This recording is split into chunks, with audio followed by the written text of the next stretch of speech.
Hello viewer, আসসালামু আলাইকুম। Welcome to career booster academy. আপনি কি ই পাসপোর্টের জন্য আবেদন করতে চাচ্ছেন, কিন্তু ই পাসপোর্টের টাইপ হিসাবে অর্ডিনারি পাসপোর্ট অথবা অফিসিয়াল পাসপোর্ট কোনটি সিলেক্ট করবেন তা বুঝতে পারছেন না? তাহলে এই ভিডিওটি আপনার জন্য। এই ভিডিওর মাধ্যমে আপনি জানতে পারবেন একজন পাসপোর্ট আবেদনকারী কখন তার পাসপোর্ট টাইপ হিসাবে অর্ডিনারি সিলেক্ট করবে এবং কখন তার পাসপোর্ট টাইপ হিসাবে অফিসিয়াল সিলেক্ট করবে।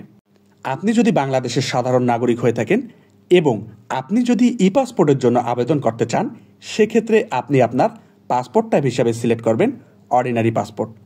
এক্ষেত্রে আপনি কোনো ক্রমেই পাসপোর্ট টাইপ হিসাবে অফিসিয়াল পাসপোর্ট সিলেক্ট করবেন না।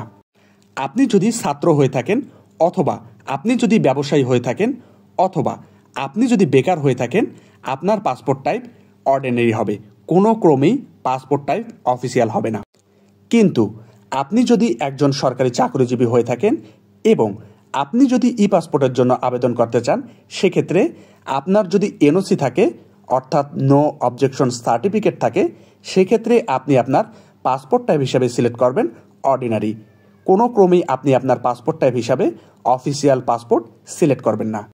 এছাড়া যে সকল সরকারি চাকরিজীবীদের জিও অর্থাৎ গভর্নমেন্ট অর্ডার রয়েছে, সে সকল সরকারি চাকরিজীবীরা যদি ই পাসপোর্টের জন্য আবেদন করে, সেক্ষেত্রে তারা পাসপোর্ট টাইপ হিসাবে সিলেক্ট করবে অফিসিয়াল পাসপোর্ট। কোনো ক্রমেই তারা পাসপোর্ট টাইপ হিসাবে অর্ডিনারি পাসপোর্ট সিলেক্ট করতে পারবে না।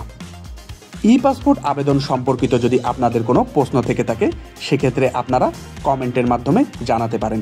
ধন্যবাদ।